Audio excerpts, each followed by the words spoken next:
আসসালামু আলাইকুম বন্ধুরা, আশা করি সবাই ভালো আছেন। যে বাংলাদেশের ব্রহ্মপুত্র নদ নিয়ে আমাদের একটু চিন্তার বিষয় আছে। সেটা হলো যে চীন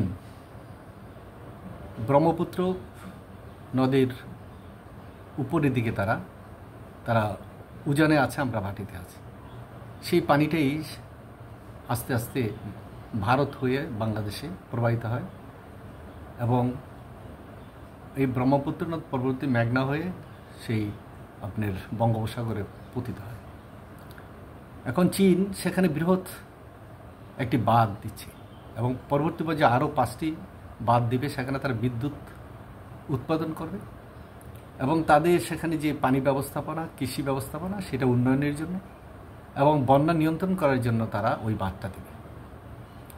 ভারত এই ব্যাপারে উদ্বিগ্ন, আর আমরা তো অবশ্যই উদ্বিগ্ন।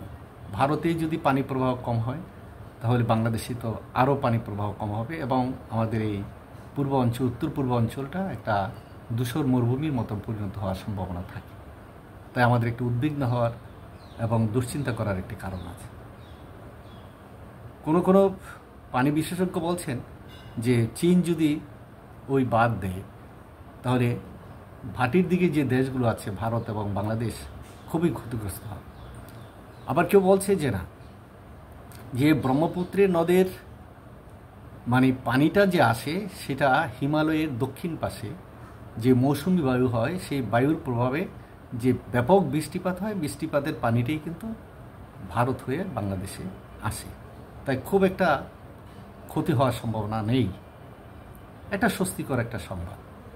কিন্তু প্রশ্ন হলো, ভারতও 2টি বাঁধ দেওয়ার পরিকল্পনা তারা করেছে এবং প্রস্তাব আছে। যদি ভারত আমাদের উজানে 2টি বাঁধ নির্মাণ করে তাহলে আমাদের পানি পাওয়ার সম্ভাবনা খুবই ক্ষীণ। এক ফারাক্কার কারণে যেমন আমাদের পদ্মাটা মরে গেছে। যে পদ্মা প্রবত্ত পদ্মা ছিল, যে পদ্মাতে আমরা প্রচুর ইলিশ পেতাম, প্রচুর পানি ছিল, এখন বর্ষা মৌসুমেও পানি কম আর শুষ্ক মৌসুমে পানি থাকে না বিধায় বিভিন্ন চর হয়ে গেছে এবং সেখানে যে আমাদের স্বাভাবিক জীবনযাত্রা এবং আমাদের উত্তর পশ্চিমাঞ্চলে যে জেলাগুলো আছে, ব্যাপক ফসলহানি হচ্ছে এবং ফসলের ক্ষতি হচ্ছে এবং পানির গভীরতা একদম নিচে নেমে যাচ্ছে, যার জন্য সেখানে টিউবওয়েলেও পানি ওঠে না।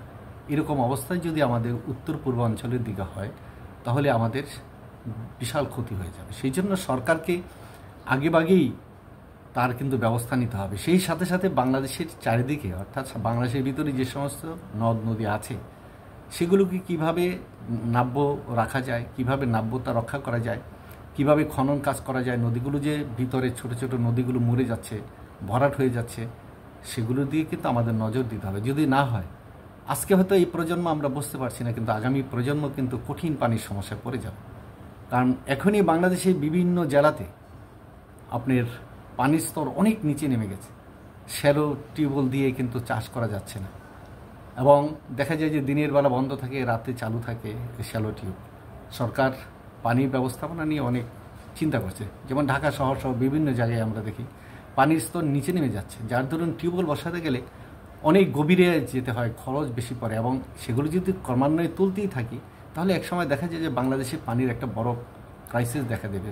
এই সমস্যাগুলো সমাধান করা এখনই সময়। সরকারের বৃহৎ একটা পরিকল্পনা নিতে হবে। সেই জন্য ডক্টর মোহাম্মদ ইউনূস যখন চীনে গিয়েছিলেন তখন কিন্তু চীনের একটা সাহায্য চেয়েছিলেন যে আপনারা আমাদের পানি ব্যবস্থাপনার বিষয়ে আপনারা আমাদের সহায়তা করবেন।